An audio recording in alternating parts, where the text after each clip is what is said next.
Just dance, gonna be okay.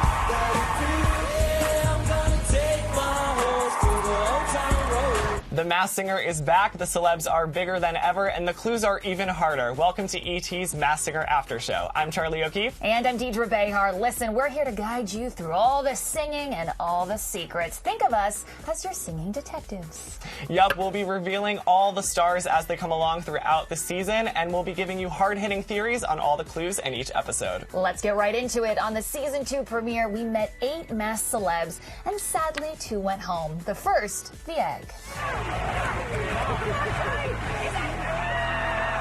Johnny Weir. Johnny Weir. Okay, I gotta be honest. I think I predicted this one from the get-go. I think we both predicted this one. I was pretty confident. I was surprised, obviously, when he took off the head, but not shocked. Right. You know, the clues in the clue package were very telling. The swan and the glittery costumes, and I mean, how many Olympic puns can you fit into one package? There were so many. I mean, some of my favorite, on top of the pyramid for years, he's been going for the gold, and I thought this skateboard was an interesting clue because all we were supposed to take from that was skater. Right. An ice skater. Right, and I initially thought maybe skateboarder like a Tony Hawk or someone. Completely. But no, the costumes were too fabulous. It had to be Johnny Weir. Come on. And Robin and Jenny were actually right on this one. They guessed it was Johnny, and they got it right. They got it right. And you know what? I took to YouTube, and I actually saw Johnny has performed to this song before. He is a huge Gaga fan, so I think the writing was kind of on the wall.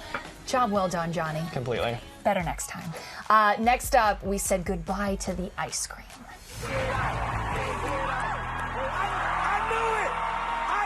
Okay, Ninja. Ninja. Very unexpected. I did not guess this one. I felt like I should have gotten a YouTube person, but I did not guess Ninja. Yes, you are the YouTube generation. I am. The youth, the youth. I think originally I was leaning towards a makeup artist, an influencer, or maybe someone like a Logan Paul or a Jake Paul who loved the limelight, loved performing. But then as I started watching, and it was like, the clue package said no one ever thought I'd amount to anything, and my parents didn't quite understand what I did for a living. Then it's like, okay, you played video games as a kid, no one thought it would ever turn into anything, and surprise, Ninja's like a mega millionaire. And I thought the song choice was definitely nodding towards a younger person. Totally. I mean, Old Town Road, Song of the Summer, it obviously made sense that it was someone of a younger generation. Of course, and if you're a Fortnite fan, you recognize those Fortnite dances going on in the background for sure. So with the egg and the ice cream cone gone, we were left to keep guessing who's underneath the remaining 6 costumes. Take a look at the butterfly.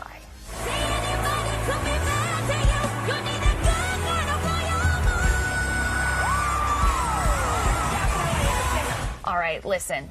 I grew up with Destiny's Child. I know my Beyonce, I know my Kelly, and I know my Michelle. That has got to be Michelle Williams. Without a doubt, that is Michelle Williams. I am willing to put money on it. I am 100% convinced. Agreed. I mean, we're in agreement on this one, Yeah. but we're both putting money on it. It's Michelle Williams. What gave it away for you? So, first of all, the voice. I know the voice when I hear the voice. Second of all, the costume in and of itself. Butterfly, Totally. It represents rebirth, and we know Michelle, my sweet angel Michelle, she has gone through a tough year. She split from her fiance, she entered treatment, and at the end of the day, I think she's a woman who is a natural, gifted born performer, and the butterfly represents rebirth, and Totally. she's just here to soar. And social media thought a few different ways on this one. There was a lot of Michelle Williams out there, but also Taraji P. Henson, which I thought was very interesting. Now, for sure not Taraji P. Henson. I adore Taraji. I think she's a little busy and preoccupied at the moment working on other shows and like 7,000 different movies. Totally. I think the clues are just too strong in the Michelle arena to lean towards anyone else. And I think one of those biggest clues was the praying. She talked a Yeah, lot she's a about gospel praying. singer, Completely. yes. Gospel singer, and that hit it on the mark. That is 100% Michelle Williams. And next up, we were Thingamashook by the Thingamajig. Take a look.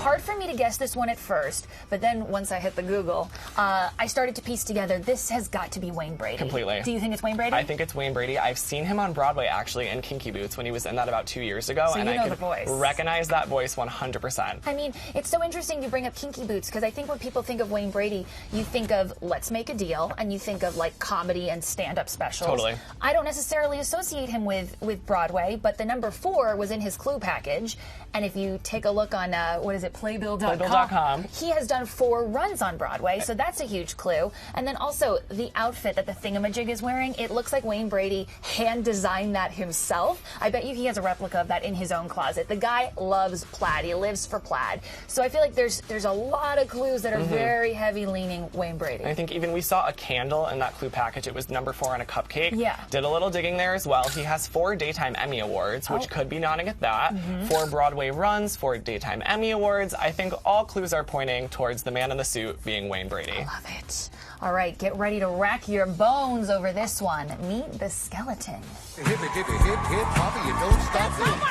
That's boogie to the rhythm of the boogie beat. This one was hard, man. I don't know. No shots at this one. Really? I was really Who'd you write struggling. down? I thought Ken obviously made some great guesses. He was convinced this was his idol, Martin Short. I can see that in a few ways. I know you dug a bit deeper with the Christmas movies. What do you think of that? Yeah, so Christmas was a clue in the clue package, and I don't really associate Martin Short with Christmas, although I do love watching Father of the Bride over the holidays. He has done 3 Christmas-themed movies, so that would absolutely make sense. The other big clue of note is the second fiddle. And it's probably someone who has played the sidekick many times. Martin Short, you know, he has played Steve Martin's sidekick quite often.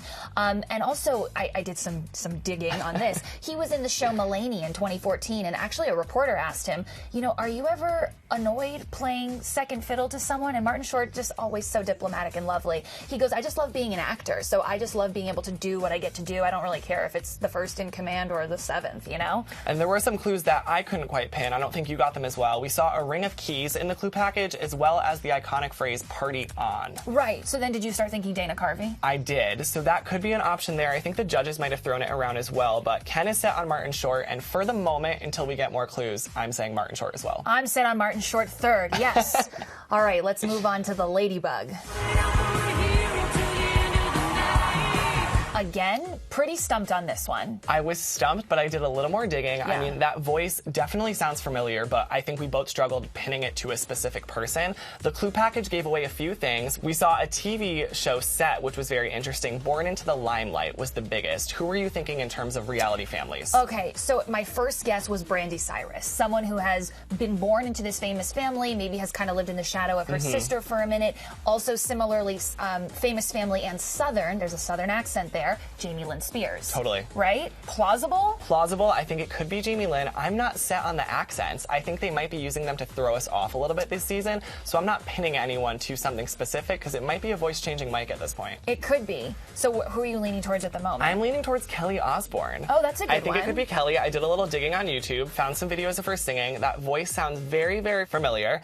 She's grown up in the limelight. Obviously, her family had a reality show, as well as a few other clues hinting towards the Osbourne family. Lay him on me. Lay him on me. All right, we have a spinning wheel, which was part of her second round with the Osbourne family game show. Wow. We saw a bridge that had to do with the Sydney Harbour Bridge nearby to Osborne, Australia, as well as a bat and a ham. The ham, I had to point out, this one's so funny. During season 1 of the show, Sharon Osbourne actually threw a ham at their neighbor's house. God, that's right.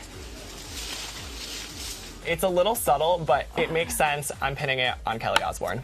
If it's truly a Southern star, then it can't be Kelly. But Kelly could be throwing us for a loop and putting on a Completely. fake accent. So I kind of buy into that right buying now. it. Although I would love to see Jamie Lynn Spears. All right, next, let's see if you can figure out who let the Rottweiler out. Who? Oh,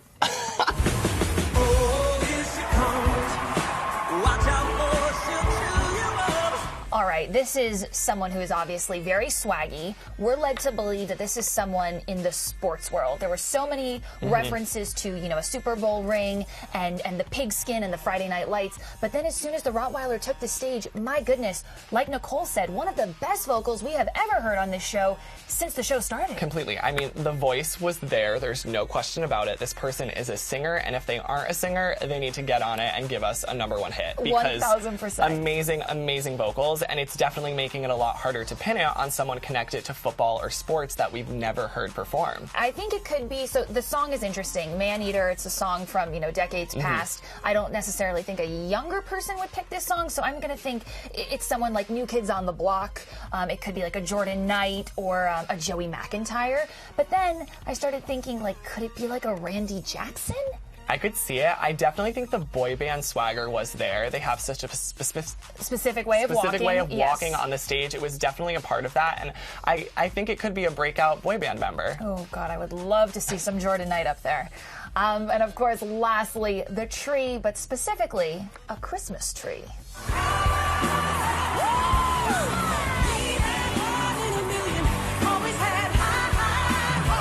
All right, hands down, the hardest one of the night. Completely. I have no guesses, You don't which have I a hate to single say. guess. I mean, I have some names to throw out there, but the more I watch it back, the more I think I am completely wrong. Okay. Did you get any specific clues out of it? Okay, so the number 30 has significance. Something important. They showed it for a while, and that's really the biggest clue we got out of that entire package. Right. So here's a couple things we know. It's someone who apparently likes jazz.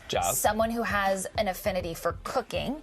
And someone who is, sad. It actually made me sad watching this was definitely an emotional clue package. Yeah, it's someone who feels like they only get their moment of glory during the holidays, and for the rest of the year, they feel kind of tossed to the side. I love Lacey Chabert, and she is my best guess because she is a fixture on the Hallmark Channel. She does some of the Christmas movies. And of course, who could forget the Jingle Bell Rock scene from Mean Girls? So I don't know if maybe I feel pushed aside or tied to one thing like Christmas is maybe sort of a metaphor. I feel like I'm always just going to be asked about Mean Girls for the rest of my life. What do you think? I mean, I had Candace Cameron Bure or Melissa Joan Hart down there as well. They've both done a lot of Christmas movies, Hallmark and Lifetime. Yeah, They've known for Fuller House. Fuller House, Clarissa. exactly. Yeah. They've both done some cooking shows, so that can be tied in there as well. But this is definitely someone who's been on TV around the holidays, cooking, jazz singing. There's a lot going on, but we're missing something with this one. 1000%. And I am so curious because I don't think I've ever actually heard Lacey Chabert sing. I tried going on YouTube. I tried Googling Lacey singing. Nothing really came up. And this person has an extremely soulful voice. Totally. So it sounds like someone who has been raised with musical theater or some sort of a background. And I think we'll get more clues as the weeks go on, and hopefully we'll be able to crack this one as well. The mayhem on The Masked Singer is just getting started. Next week, we'll meet 8 brand new contestants in costume, and Charlie and I will be here doing our best detective work to uncover who's behind the mask. Leave us a comment with your best and craziest theories and tweet us so we can all guess together. I'm Charlie O'Keefe. And I'm at Deidre Behar. We'll see you next week.